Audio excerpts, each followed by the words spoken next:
Hey everyone, welcome back to our channel. Are you gearing up to apply to your dream university but feeling stuck when it comes to writing your SOP? Don't worry, you're not alone. Crafting the standout statement of purpose or an SOP is quite tricky, but with the right tips and tricks, you can make yours shine. In today's video, I'll share some tried and tested tips and tricks to write a better SOP that grabs the admission committee's attention. Let's get started. What is an SOP and why does it matter? First, let's quickly talk about what an SOP is.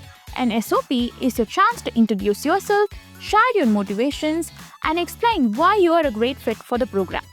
It's not just a formality, it's your opportunity to stand out from the competition and convince the university that you are serious about your goals. Let's dive into making yours exceptional. Tip number 1. Start with a powerful opening. Admission committees have reviewed hundreds, sometimes even thousands of SOPs, so your opening line must grab their attention. Start with something memorable. It can be your personal story, a bold statement, or a unique insight that connects to your academic goals. Example, instead of saying, "I've always been interested in computer science," try saying this. "As a child, I've dismantled my family computer to understand how it worked.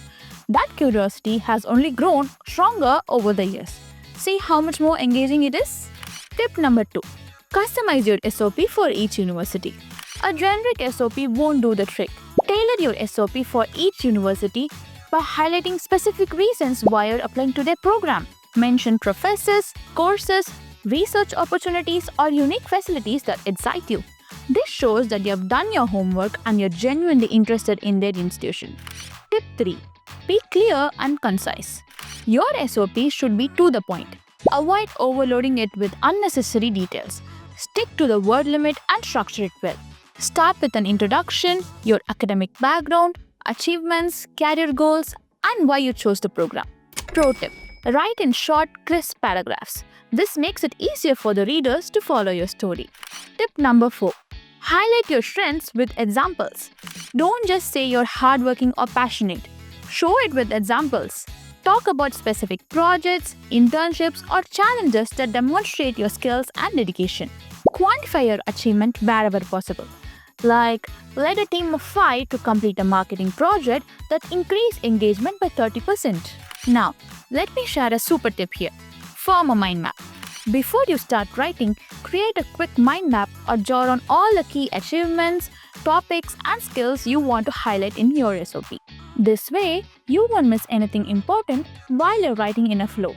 Trust me, it's a game changer. Tip number 5. End with a strong conclusion. Your conclusion should tie everything together and reinforce your enthusiasm for the program. A great way to end is by summarizing your goals and expressing your eagerness to contribute to the university's community. Example, with my academic background, hands-on experience, and passion for innovation, I'm excited to bring my unique perspective to your university and contribute to its dynamic learning environment. Final tips and tricks. Before submitting your SOP, don't forget to proofread. Spelling or grammatical errors can really hurt your credibility. Get feedback. Ask a trusted friend, a professor, or a mentor to review it. Avoid cliches. Phrases like "I want to change the world" can feel overused. Instead, be real. Save multiple drafts. Revisit your SOP after a break. Fresh eyes will help you catch errors and improve flow. And that's it. This is your guide to writing an SOP. Remember, an SOP is your story, so make it personal, engaging, and reflective of your goals. And if you're feeling stuck or unsure, Edvoy can help. Our platform provides step-by-step guidance for your study abroad journey, from finding the right university, securing your visa, and settling into life in a new country. If this video helped, give it a thumbs up, subscribe, and hit the bell icon for more tips. Got any questions? Drop them in the comments below. We'll be happy to help. Good luck with your applications and see you in the next video. Bye!